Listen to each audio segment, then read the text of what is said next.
Hey folks, my name is Ravish and welcome back to another video in the series of DevOps interviews. Now, we are back again with another video and I have a new profile with me. So, the person we are going to interview today is around 12 years of experience in IT. He's a senior person, but the relevant experience in cloud is 5 years and in DevOps, the relevant experience is almost 5 years. Alright, so this guy has worked on a lot of projects on containerization, on deployment and architecture and other things around it. Alright, so we are going to talk about a few things like a three-tier architecture, what exactly it is, how to host a website, a static website on the S3. We are going to talk about the Azure DevOps part, static versus dynamic testing, a lot on SonarQube, and on AWS part as well. We're going to talk about the AWS lifecycle as well, all right, and a few other topics around it. Also, one very interesting thing about this video is that the person I'm interviewing today is from Lagos. Lagos is a place in Nigeria. Now, if you're having difficulties in understanding the accent, please switch on the subtitles and you would be able to understand it nicely. And take out your pen and paper and write down the question that I've asked him and the way he is answering the questions. It would be a new experience for you. Alright, so if you're watching me for the first time, my name is Ravish and I create content for DevOps and cloud related stuff on my channel Logic Ops Lab. Please subscribe the channel because it really motivates me to create more content like this. So without further ado, let's get started.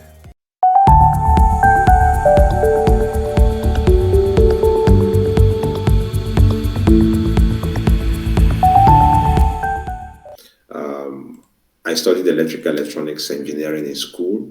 Okay. And after graduation, I've been working in the IT. I started working as a back-end engineer. And so with time, I moved on into cloud engineering and DevOps. And so since then, I've been around the cloud. And I'm also currently learning artificial intelligence and machine learning because I have interest in that field. And so everything about me has been about technology. And so I have interest in technology and in advancing technology also. Okay. Okay. So, what is your total experience? All right. So when you say total experience, you mean in cloud engineering or total work Like experience? in total in IT. Okay, in IT. Total would be around 12 years. Yes, 12 years. Okay, 5 years, right? 12 years in 12 total. years. 12 Okay. years. And in Yes. cloud? 5 years. Okay. And in DevOps? In DevOps, 5 years also. Okay. So both are same. All right. All right. Yes. Okay. So, what kind of projects you have worked on? All right. So I've worked on containerization projects. I've worked on deployment projects. I've worked on automation projects. I've also worked on architectural projects. And I've also worked on management projects. Currently, I'm working on various projects. So the way I work or the way the projects comes to me, they are not actually one at a time. At times, I work on multiple projects all at the same time. Currently, I have a project where I need to do a deployment. I'm currently working on that. And I'm also currently working on another project that has to do with managing group, Active Directory, domain controllers, and other groups. And I also have another project where I'm managing database, I manage instance databases, migration, and then management. So I've worked on various projects in the cloud. Okay. Okay. Okay. So, you told me that you have worked on architectural bit project as well, right? So, That's correct. have you designed any architecture for your organization or something or any project? Yes, I have. I have designed application on a project. In fact, the one of the projects I'm working on was an architecture I designed. Okay. Can you explain me what is a three-tier application? Okay, so when we talk about a three-tier application, we're talking about an application that has a front end, a middle tier, and then a back end.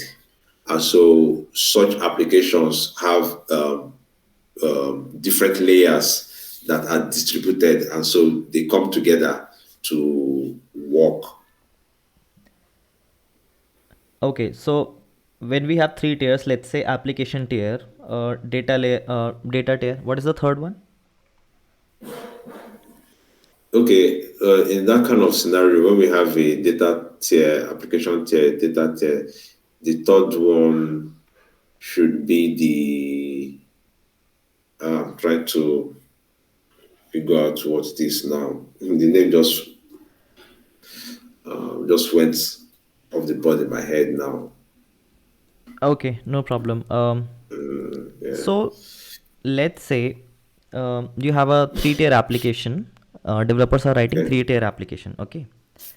So how will you deploy a three-tier application? Okay, so to deploy such an application, once we've developed the infrastructure, we need to ensure that we have a pipeline created because that's the best way to go so as to ensure that we are able to manage whatever errors that comes up, and we are also able to effectively and accurately deploy the workload. So once the pipeline is created, we need to ensure that the pipeline have a multi-layer form. At least we have a test environment, and then we have a development environment before other higher level environment, probably like prod.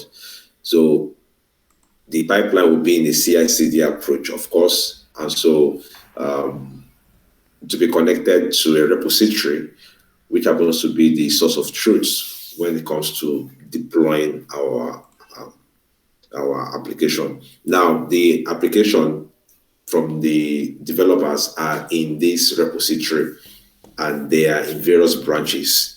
And so, depending on how we configure the branches, we would integrate the branches to these various layers in our pipeline, so that once a commit is being done and it is being tested and approved and then matched with the higher branch, then that's integration. Once the integration is successful and no issue, then we move to the next phase. So at the point of the next phase, that's at the deployment level, it is being deployed to the infrastructure. Now, the kind of infrastructure we use here depends on the requirements.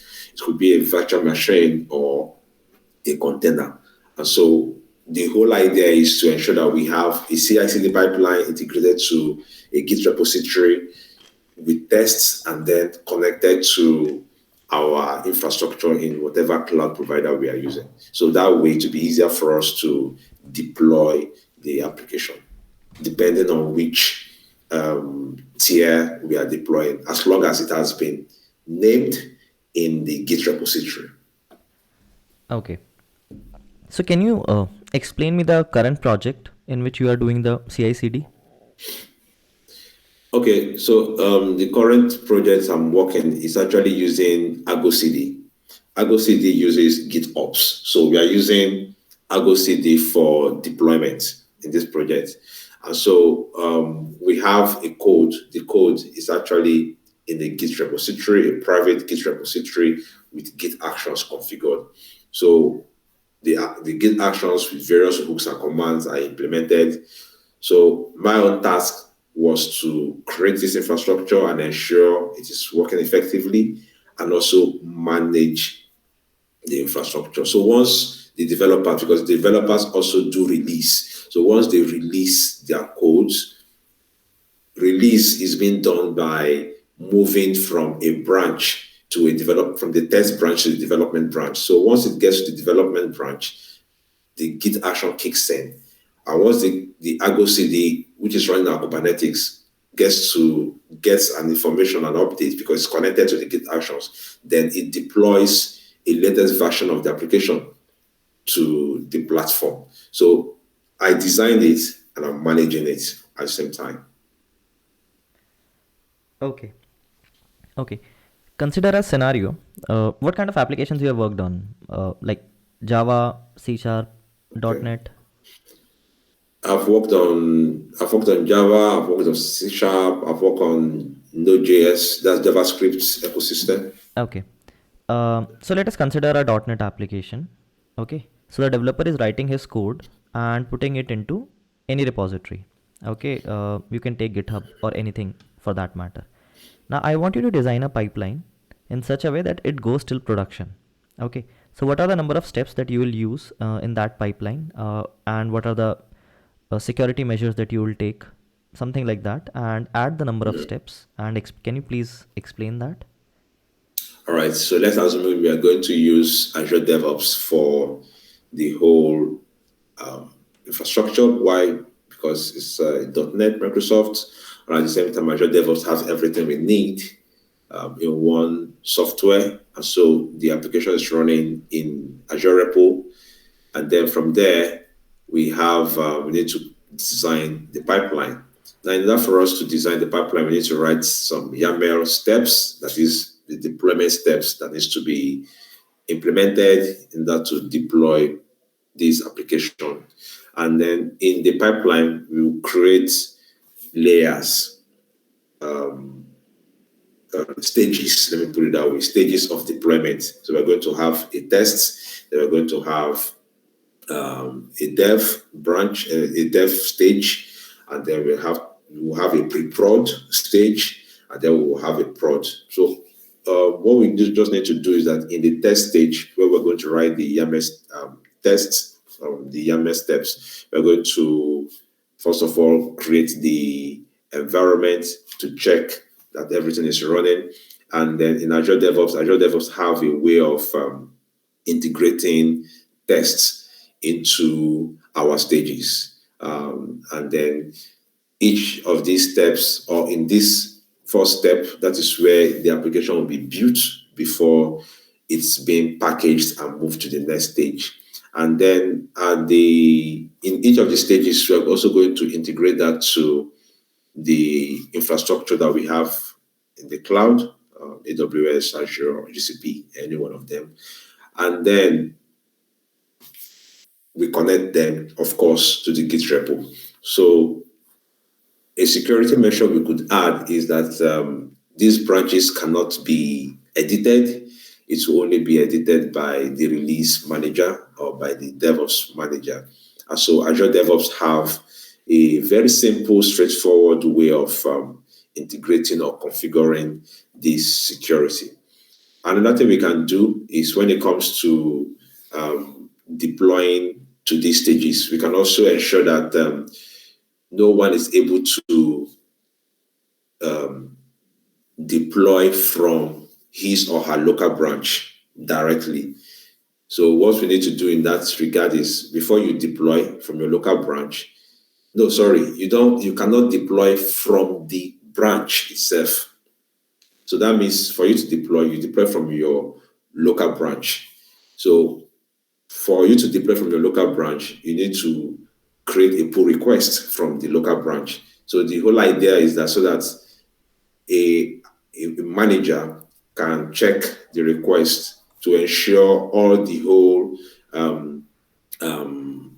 measures has been taken place and has been put together to ensure that once a merge is being done to the main branch, it will not cause an issue for other engineers or for whatever infrastructure application we are deploying. So we need to configure that check on that branch. And so Azure DevOps have a very simple way to do this. So these are some security measures. And then while creating security measures, we need to also ensure that we have implemented naming conventions in creating our branches and also in whatever vocabulary of verbs we are using for deployment. And so that can also be a check on that can be configured on Azure DevOps. So these are some simple security that could be implemented.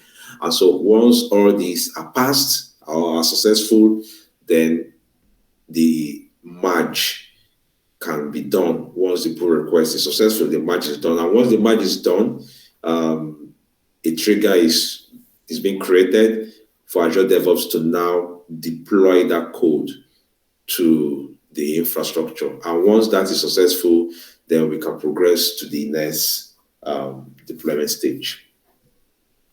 Okay. So what is happening to the security part of the code?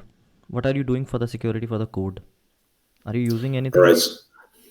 Okay, so when we talk about securing the code, it depends. From the standpoint of the developer, there is a security that they put in place. Now, from the standpoint of the DevOps team, CloudOps team, one of the security implemented is I mentioned it earlier because the security we're talking about here is in deployment.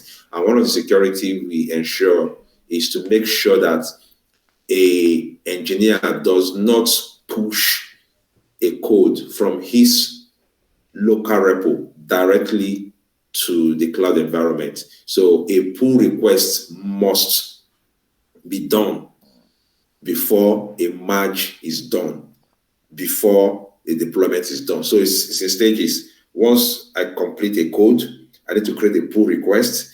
Once the pull request is successful, a merge must be done. So these are security checks to ensure that a developer does not push a wrong code to the infrastructure. And then another security that we can talk about or that I can think about is when it comes to getting access to the tool itself. That's the DevOps tool pipeline itself. When we talk about authentication and authorization, that's what I can think about. And I can also think about security in the area of managing the users on the DevOps platform. But when you talk about security, about the code, I think that lies in the hand of the developers who are writing the code to ensure that the application is well written, is written with the latest technology. But when it comes to DevOps engineers, cloud engineers, our own role is to ensure that the platform is secure, ensure that the deployment of the application passes through the stage, it passes through the check, which is pull request, merge, then deploy, and then also ensuring that not all engineers have access to everything on the platform, or that's on the DevOps tool, DevOps software itself. And so that has to do with authentication and authorization. When you allow DevOps users to authenticate successfully to the platform, now the authorization is what can they do on the platform? Can they just change a project? And now I'm explaining based on Azure DevOps perspective now. So can they change a project? No one should be able to change a project. Only the DevOps engineer who has the super admin access. So that's the security I can think about for now. Okay. Um, have you heard about SAST and DAST? Static testing and dynamic analysis testing. Heard about it?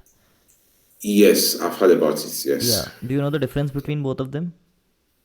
None I can think about now. I'm not really keen to testing. We have a team. I've always been working with the testing team, and they create their test cases and then we'll run it. I've not actually worked on such Okay. recently. Okay. So have you ever integrated any sort of testing in your pipeline? Yes, I've integrated SonarQube. SonarQube. Okay. I've, So yes, SonarQube. yes. So that's what I was asking about. SonarQube is static Okay, all testing right. or dynamic testing? Oh, I think it should fall in the category of dynamic testing. Yeah. So that's what I'm asking. What is the difference between static Okay. testing and dynamic testing? Oh, okay, okay, all right. So when we talk about static testing, from my understanding, static test could be um, testing before deployment, testing like the testing that an engineer does, because when they write their code, they test their code also. While dynamic testing could be referred to the testing that works the pipeline in the DevOps release cycle. So once a code is being pushed, every time a code is being pushed, it keeps being tested. So something like continuous testing. Okay. Okay. So you have worked on SonarQube, right? Yes. So you have integrated it which sort what CI/CD tool you worked on? Okay, so basically, I've worked with Azure DevOps. I've Okay. worked with Jenkins, yes, with Jenkins, and I've also worked with though Argo CD is not really referred to as CI/CD, it's just CD. So I've also worked with these other ones, but the major ones I've worked with is Azure DevOps, majorly, and then little on Jenkins Okay, okay. and So on which some one are you Circus more AI and things like which that. one are you more confident on? Azure DevOps or Jenkins? I'm more confident with Azure DevOps, though Okay. I'm still developing myself with Jenkins. Yes, Okay, I can work on Jenkins, but how do you integrate Azure DevOps with SonarQube? okay. So there in Azure DevOps, you have a like a template. Let me call it that way. Call it template. It's a way you can integrate this into your tests once you create your tests. So there is an interface, an API that is being called upon to do this integration. So once that is done, it's just a simple interface. Once after the SonarQube has been created and we've stated what we want to, how we want to test our infrastructure or applications that have been deployed, we integrate that to Azure DevOps. But how does Azure DevOps talks to SonarQube? I mean, there has to be an authentication, right? Where is this happening? Okay, so you mean in the when we talk about the stages during the stages of deployment? No, no. I'm Because I'm asking the very basic step in which you have to integrate SonarQube with Azure DevOps. How is this Azure DevOps talking to SonarQube?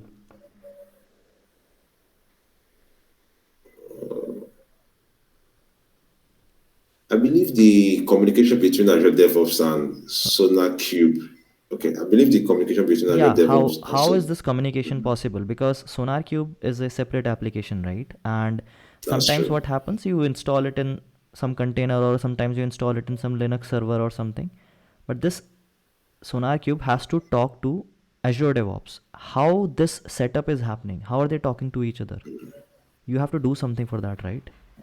Yes, we have to do something. I think there's that I can remember of. We need to copy. Now I said there needs to be an integration. I think an API copy from SonarQube, and then we dump the information from SonarQube in the Azure DevOps test creation process. So at that point, that is when we integrate the two together.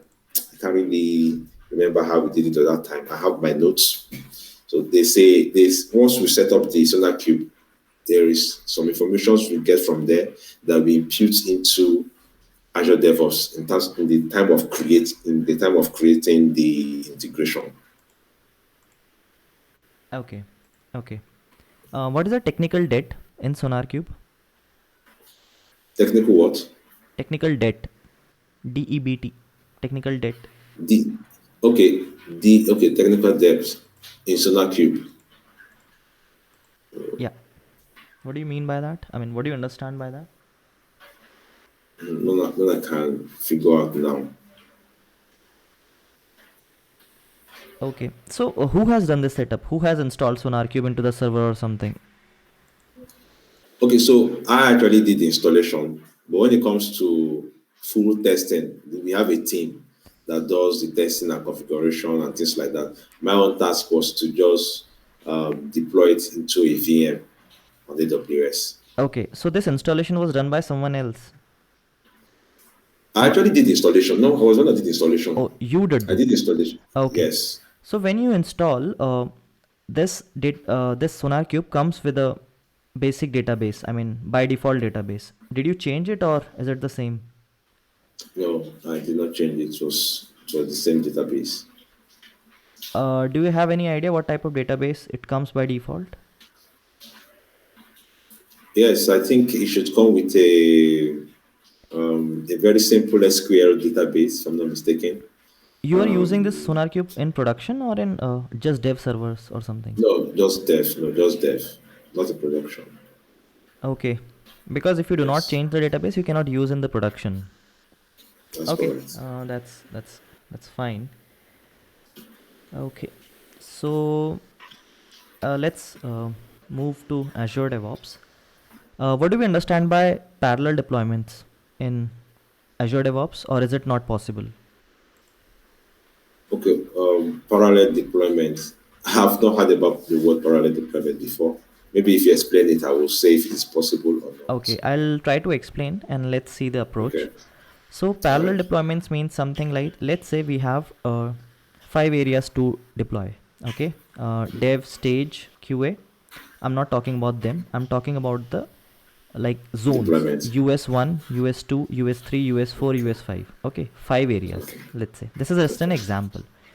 Now, in a sequential deployment, when US1 will get deployed, it will pass the control to US2, then US3, then US4, then US5. Okay, let's say every deployment takes 10 minutes. Then the whole deployment process will take 50 minutes because there are 5 areas. The concept of parallel deployments is you don't have to wait for US1, US2, US3, US4, US5. You can deploy one thing at all same time. So when US1 is getting deployed, parallelly US2, US3, US4 and US5 are getting deployed. This will save you 40 minutes because in 10 minutes everything will be deployed. So this is the concept of parallel deployment. Have you ever done that?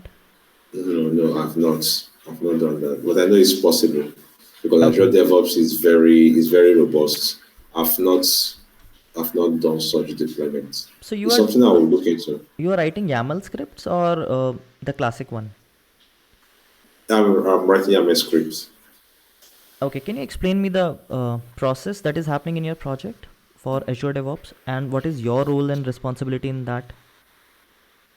Okay, so in the project, as I mentioned, we have basically we are also an infrastructure team. So what that means is that we also manage the infrastructures using DevOps methodology. So what that means is that when it comes to deploying our infrastructure, we use Azure DevOps in deploying these infrastructures.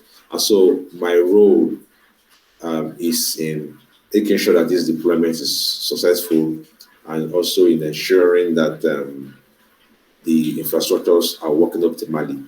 Now, these are not in just, how do I put it?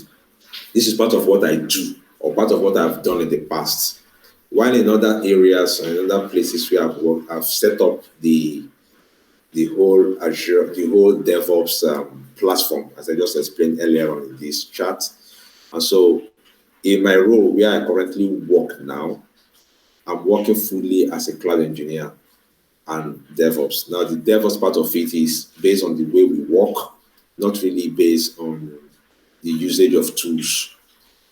How I mean by how we work is, for instance, on every day we have a stand-up meeting where we discuss issues and try to work on any blockers we might have.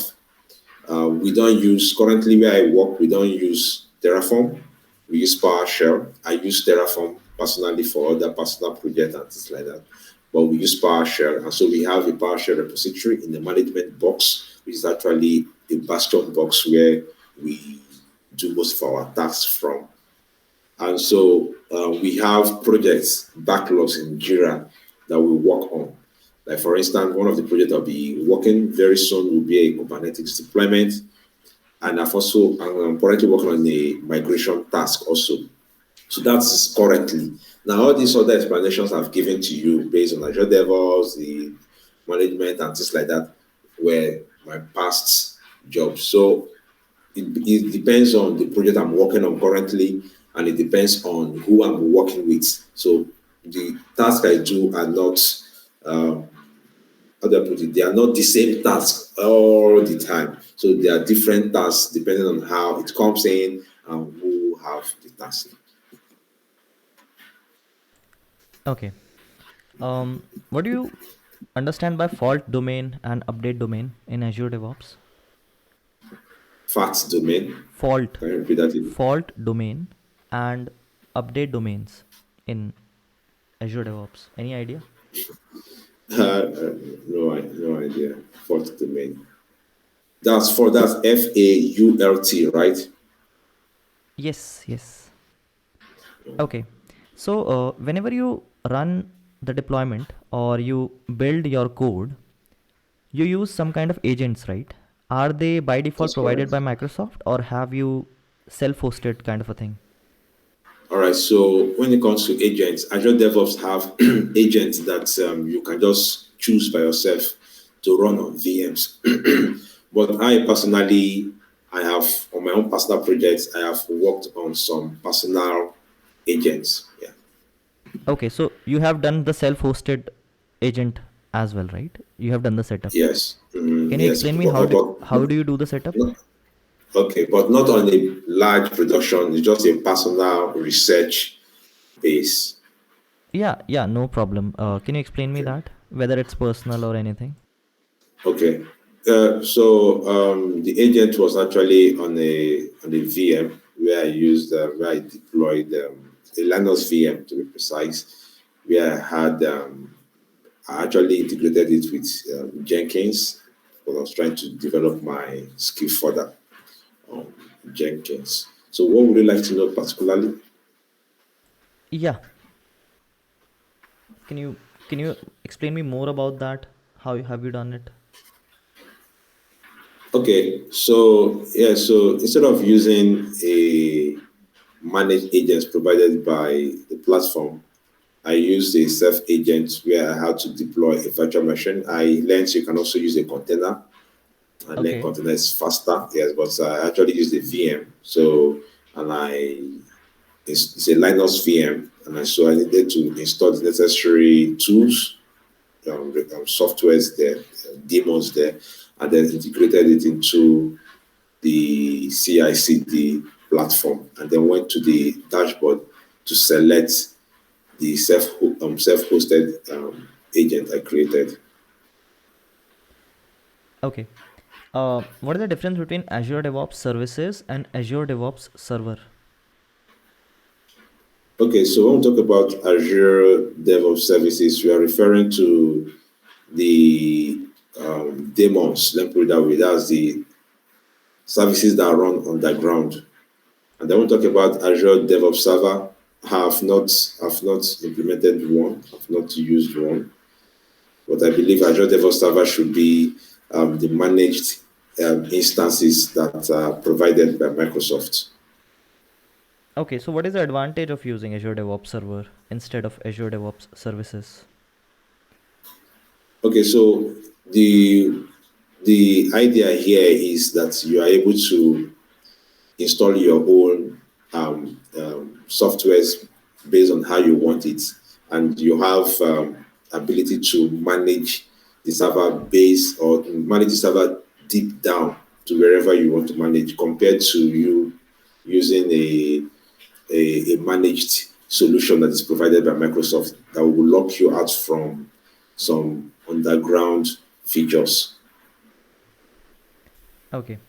So for deployment, what do you folks use? When it comes to, is it currently where I work? When it comes to deployment, it depends. So where I work currently, the deployment that I've done so far has been around. As I said, we have an infrastructure. We have a management box, a bastion box, a bastion machine that is connected to other machine within a virtual network. And so for us to deploy, probably to migrate from a third party cloud provider to our own environment. So what we just needed to do is to, because the database we're using MongoDB for our software, for the software service that we are rendering to our clients. We are using MongoDB backend, and the software itself is built with Java. So what we do when it comes to migration is just to migrate the infrastructure, and then the database. We do the migration because we were moving the database from a third-party host. The database was running in a container. So what we did was to migrate the DB by doing a dump, creating a dump, and then export this dump to the MongoDB Atlas. So the MongoDB Atlas, we have a VM there that is running, that is connected to our VNet, where we have our infrastructure. So that's just very simple, straightforward migration. Oh, okay. But I'm just talking about the tool that you use for deployment. You're doing deployments, right? Build and deployment. So build you're using Azure DevOps. For deployment, what are you Okay, using?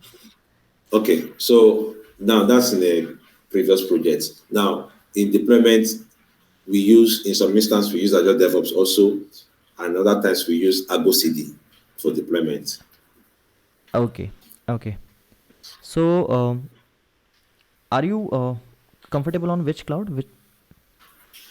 Okay, so I'm comfortable with both Azure and AWS, but I have worked more on Azure compared to AWS, but I'm comfortable with the two very well. Okay. Okay. So, how do you host a static website on S3? All right, so to host a static website on X-Ray is what we just need to do is to to push the HTML files and then do some simple configuration on X-Ray. X-Ray has a section where we can enable static websites. So once that is enabled, and then we push our HTML files and images to X-Ray, then a URL will be created for us. The URL is very long, and so we can create a redirect using Route 53 to redirect to that long URL generated by S3. Okay. Okay. How do you test the website endpoint, the static website that you have created? All right, so when it comes to testing the endpoint to ensure that it is working, a very simple way that we can. Okay, before I answer that, how do you mean by testing? Do you mean to check Yes. if it is okay? Yes, okay. So once the URL is generated, one way we can do this is just to check in the browser that it is working by dropping the URL there and then seeing the results. The result tells us if it is working or not. Okay. Unless if this, yeah. Okay. Now consider a scenario in which you type the URL and after a few seconds, the browser shows you the results. Okay. Now what happens when you type any URL in an address bar of the browser? What are the steps that happens at the background and shows you the result? All right, so once you type the address in the URL, a request is being made. Now, before the request is being made, the URL makes a request to a DNS. Now, the DNS has the IP address of whatever server is hosting the site. So the DNS converts the URL to an IP address. So the IP address is used to locate the resource that is hosting the application. In the IP address contains instructions like the network address and then the subnet address to the machine that is hosting this static website. So once that is located, the request is now made to that machine. Now, if the machine is allowed to communicate or to respond back to the requester, then the machine returns the request by displaying the page in an HTML format. Now, when it is displayed when it responds back in an HTML format, the browser's task is now to convert that HTML to the website that the user or the viewer can understand. Okay. Okay. Okay. Okay. So what are all the services that you have worked on, Azure or AWS? Let's talk about AWS. All right, so on AWS, I've definitely have worked on EC2 instances because that was like their first major service. I've worked on security groups, definitely that's normal. Load balancer, the normal load balancer, and I've also worked on RDS. I've worked on EKS. I've worked on ECR. I've worked on Route 53. I've worked on AWS Lambda. I've Okay. also done work on VPC before. So basically, those are the services I've worked on in AWS. Okay. So when we say Lambda is serverless, are we true? It's not true. So like, is what is the meaning of serverless then? All right, so the concept of a serverless is that the developer or the person deploying services to the environment does not have to bother in terms of managing the server. And that's one. And also, you don't have to bother about the costs of the server. The cost, to me personally, I believe the cost is the area that makes more sense. Why? Because you are not paid by the size of a machine. You only pay based on how many times your software runs. So that's what makes it serverless costing. So you're not actually paying for a particular configuration of machine. You're only paying for how long or how many times your application runs. So that was make it serverless. Okay, okay. Can you give an example uh, of something that you have used for Lambda with Lambda? Yes. All right. So there was this application. It's actually an application that is being running on an EC2 instance. And so they wanted to integrate a functionality whereby an alert will be created so that once a condition is met, an alert is triggered and an email is sent. And so for that kind of functionality, you don't need to start writing a software and then deploying the software. So they made use of Lambda and just a Python script. And so they created it and it was working for them. So our own task was to deploy it into the development environment and to the higher stages. And so that was where, in fact, that was my first time exposure to Lambda and to how it works. Okay. So, what do you understand by vertical scaling and horizontal scaling, and which one of these is possible in Lambda? Okay, vertical scaling is when we are scaling up, while horizontal scaling is when we are scaling out. So scaling out means we are adding more servers, we are adding more instances to the instance we have. That's scaling out or horizontal scaling. While vertical scaling or scaling up is that we are increasing the we are increasing the capacity, we are increasing the specification. Let me put it that way. The memory side, the CPU side, we are increasing it in scaling up. Now, which one is possible in Lambda? None of them is possible in Lambda because we don't have access to them. In fact, we are not interested in them. We don't care about it. That's the reason why we came to serverless. So none of them is necessary in serverless. The only place we might think about them is in PaaS, the platform as a service. But this serverless, there's no consideration or nothing to think about servers here. Just software and how the software runs. Okay, okay. What is SQS in Lambda, and what's the role of it?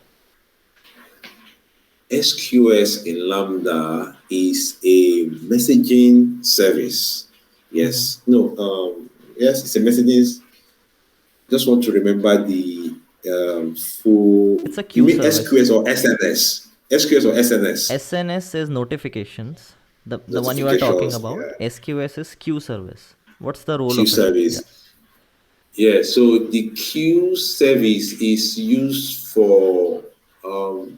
Once we are creating an application and we don't want the application to, let me say, want an application to run, but we want it to be triggered at some specific time. Then we can use SQS in building such application. Okay. Okay. Have you worked on Amazon Redshift or something cluster?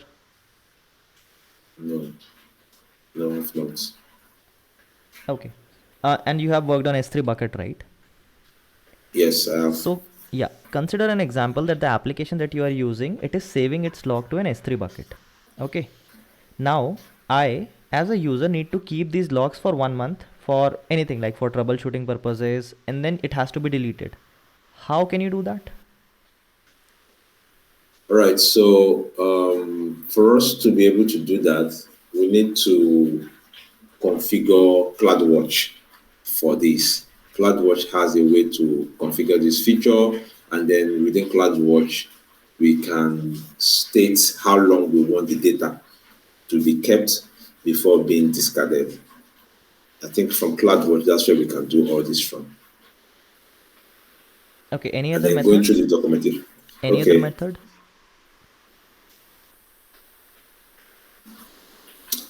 None that I can think of now, aside from using CloudWatch. Have you ever heard about lifecycle configuration rules on S3 bucket?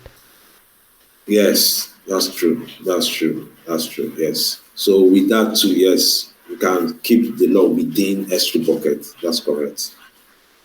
That's correct. Okay, so you already told me that you have worked on microservices as well, right? That's So true. what is the Yes. concept of decoupling? Okay. So the concept of decoupling is having services in different containers or in different containers or in different availability zones or even in different regions, but connected together through a central process. And so that is the position where softwares are moving to now for security reasons and also for the purpose of availability at the same time too. So instead of us having all the whole part of our softwares or like having the front end, back end, middleware, application and everything in one environment or in one container or in one VM, we have them in different environments, different containers, or even in different regions or availability zones, but connected together through API calls, and they work Okay. excellently well. Okay, so my next question is a scenario based question based on this only. Okay, so Okay. consider let's say you work at Facebook. Okay, and your Facebook is experiencing some very inconstant traffic. Sometime it is coming up, sometime it is going down, something like that, and the database that you folks are using are is not able to keep up with the right request during traffic time, let's say at 10 a.m. Okay, which AWS service will help you to decouple the web application from the database? Okay, so we can use AWS has this platform as a service tool, though I learned that they are dropping it, but I've worked with it before. I'm trying to remember the name, just give me a few seconds. I'm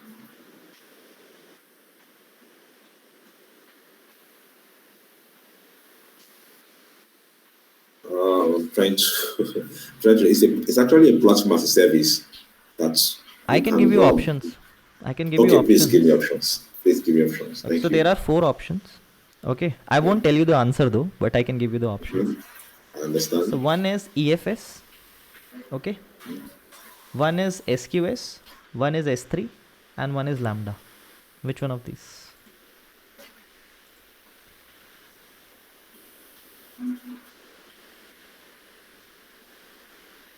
One is Lambda, one is SQS, One is one is EFS EFS. and one is S3. And we want it decoupled from the database.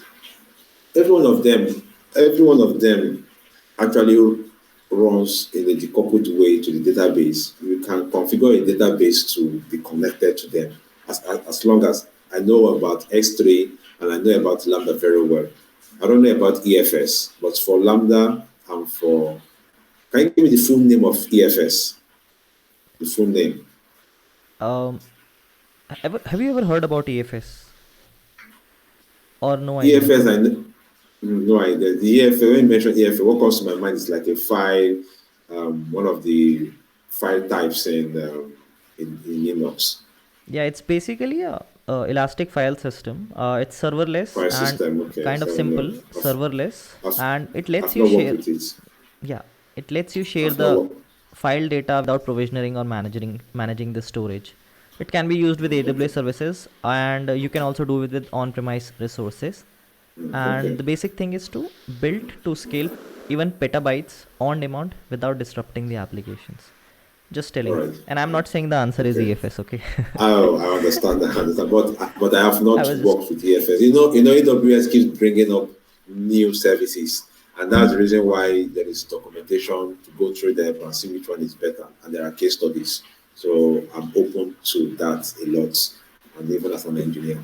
But for Lambda and S3, I believe the two can do the job, but I would prefer to go with Lambda because Lambda to me is more robust compared to S3 bucket when it comes to managing applications. So I will go with Lambda. okay, okay. Um, Consider yourself a solution architect, okay? And people have come to you to, this is just again a scenario based question, okay? So you are writing Facebook, and Facebook is going to be very much popular in the future. You already know that, okay? Now, as a solution architect, you already know that this application is going to be very popular. You focused on the software development and new features without managing or provisioning the instances, okay? So what is the best solution that you can put for this situation? Honestly, the best thing to do is to look at both sides because even if I make use of the best software features, new fancy features, the software must be deployed into an environment Mm-hmm. before people can enjoy what we have built. So if I don't put my interest in instances or platforms that could host this machine, then that means I am not planning for success for the software. So as a solid or as a professional solution architect, just as I am looking into the new features and the fancy features in the software angle, I should also look at the new features and the types of instances that could be used, that could be leveraged. Because in the area of instances, there are various types that can be used to ensure that we run a successful application. Do I go with a virtual machine? Do I go with a container service? Or do I go with a managed service? Or should we run our own platform, like using Kubernetes, for instance, and so on and so forth? So there are many things that could be thought about. In fact, there are many tests that could be carried out to confirm or to try out which one is will be viable for us for growth and for scalability. Because at the end of the day, we want to run the software so that when it becomes more popular, the software can scale. Now, when we talk about software scaling, we are talking about the instance. If the instance is not able to scale either horizontally, which is the best way of scaling, then our software will fail. And so that's the reason why a lot of people now migrating to Kubernetes because Kubernetes supports microservice a lot. And so Kubernetes, for instance, can also work with new features of the softwares, like building the corporate software, creating the software in a microservice way, and then deploying it in an environment that supports microservice. So if you don't think about the instances, let's say we don't think about the instances, but we only thought about the software, and now we build a software, use new features, use microservice, use everything, and now we want to deploy. And we now wanted to use a virtual machine, for instance. We might, what's the word now? We might, what's the word I want to use now? We might suffer, not really suffer. We might struggle. We might struggle to deploy such fancy software on the virtual machine because the solution architect has not done his assignment. He needs to know that this fancy software should be able to run on a particular type of instance, because not all software can run well on all instances. Different instances have various softwares that can run well on them. So I need to look at both sides as a solution architect. Okay, okay. Yeah, I think I'm done.